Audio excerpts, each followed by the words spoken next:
Our time is limited and we want to hear from the audience. I ask that the panelists limit their responses to 2 minutes, and again, I'll flag you down if you go over. And we will allow for a 30-second rebuttal from another panelist before moving on to the next question if someone chooses to rebut. I would also like to direct to the audience that I am here at the request of the Chamber and not on behalf of the Chamber, and that these questions were compiled by people on both sides of the issue, and they were presented to me to present to you. I have tried to make sure that the language is as neutral as possible, but if you hear something you don't like, please don't shoot the messenger. Okay. Stephen, we're going to go ahead and start with you. What impact, either positive or negative, to your business and to the nonprofits you work with, do you think a paid sick leave ordinance would have on your ability to retain valued employees? I think that, from my understanding of the ordinance, the most significant issue is in terms of seasonal employees that are paid on a commission basis. Because I'm in the tax preparation business, our filing period is 3.5 months, January through April 15th. The ordinance provides certain exceptions for people that come back as a seasonal basis in a 9 month or less period. All of my people are coming back in 8.5 months from year to year, and so we are very directly impacted by this, and I'd like to see that particular issue addressed. The second thing is a concern in terms of the compensation for paid sick leave based upon being paid on a commission basis. There are incentives to get people to come to work for me because they are motivated to show good productivity and develop great customer skills, and will increase their earnings on that basis. But there's some unpredictability in terms of my costs, and if I have to address paid sick leave on this issue of commission-based payment, I'm very concerned about the impact of that on my business. Is there anyone who would like to respond to what he said? Or go ahead.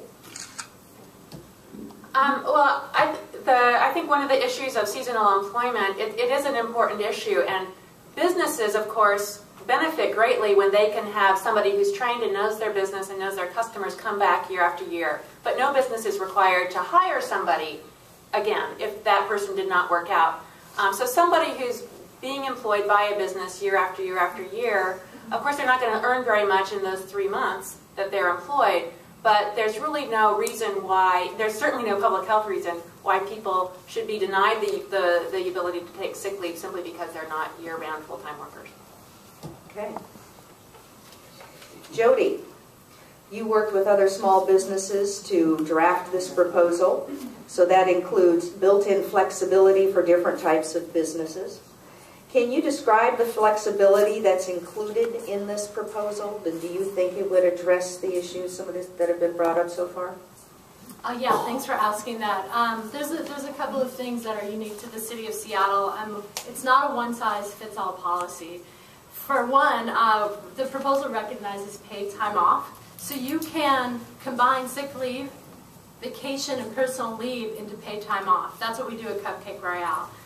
It allows us to manage the use of the leave better for our business, and that's one important thing to note. Another thing is that shift trading is an option, especially in a retail or restaurant business where we're not 9 to 5.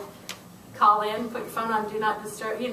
Put your phone on Do Not Disturb. Somebody still has to make that pizza, cupcake, serve that customer. So it has that option, and that's what we find at Cupcake Royale. We offer paid time off. People want to hold that dear and use that for vacation instead of calling in sick. They'd rather swap shifts, get their tips and things like that. And we find that people are using about 1 or 2, 3 days a year. And what we found in the San Francisco study is that in restaurant and retail, the average use of paid time off is about 1 or 2.9 days a year, I believe. And paid part-time workers accrue fewer sick days is another important aspect, and that we're dividing this by tiers. So small businesses, which often fall under that 49 or less full-time employees, we're paying out 5 days a year versus the 9-day, which was the original proposal, and then another level with 7 days and then 9 days for the bigger companies. So those are a few of the things that I think are unique to this proposal. Thanks. Would you like to respond? Yes, a couple of comments. Number one, calling a mandated sick leave benefit for all employers flexible is kind of like being partially pregnant. Just because you have scaled levels for different sizes of employers doesn't mean that each individual employer has flexibility with the benefit. It's mandated. They don't have a choice. They have to do it. They have to do it at the level the ordinance says they have to do it at. That's not flexibility. Okay. Excuse me, can I ask just a question for clarification? All right. It's just real quick. But am I understanding that the ordinance provides if you have paid vacation benefits for your employees that can double as sick leave? If you want to answer that, Mallory. Yeah, as long as the leave is available to the employee for use for illness, so that it's on demand, so it doesn't have to be scheduled in advance. But if your kid is throwing up as you walk out the door and so can't go to daycare or can't go to school today, if you're allowed to then call in and say I can't come in today and get paid for that, then that would certainly, it doesn't matter what it's called, it's how it's available for use by the employee that would matter. Okay, thank you. Okay. Now, Robin, as a school nurse, you already talked to us a little bit about how you see this issue in school impacting kids and parents on a daily basis. Would you like to elaborate a little bit more on how this might affect them? Sure. Well, it affects more than just the kids and the parents, and I did speak to that. There's a couple details I can give. When kids come to my office and they're sick, they want to go home. They really do. They don't want to be on a cold cot throwing up with other people around. It's not comfortable. They don't have the comfort of home. They don't have the comfort of a parent. No matter how great our nurses are, they are great, they're not parents. They can't provide that comfort. Secondly, when we get a hold of a parent and they are not able to come in, what do you think they're thinking about the whole rest of the day?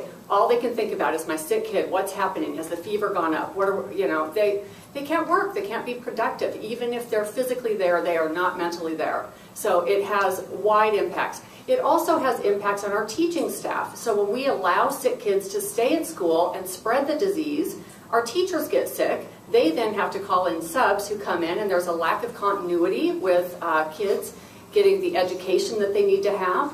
And we really need all that support that we can get.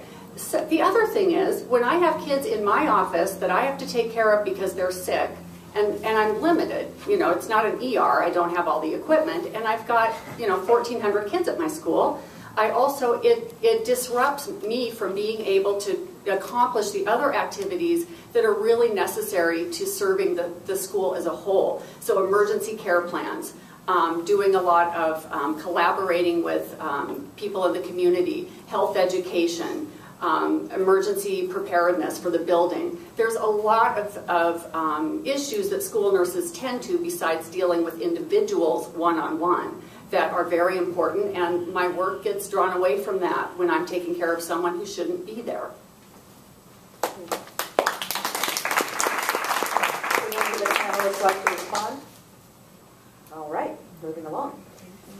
David, you're the Legislative Director for the Seattle Society of Human Resources Management. I can't believe I said it without stumbling this time.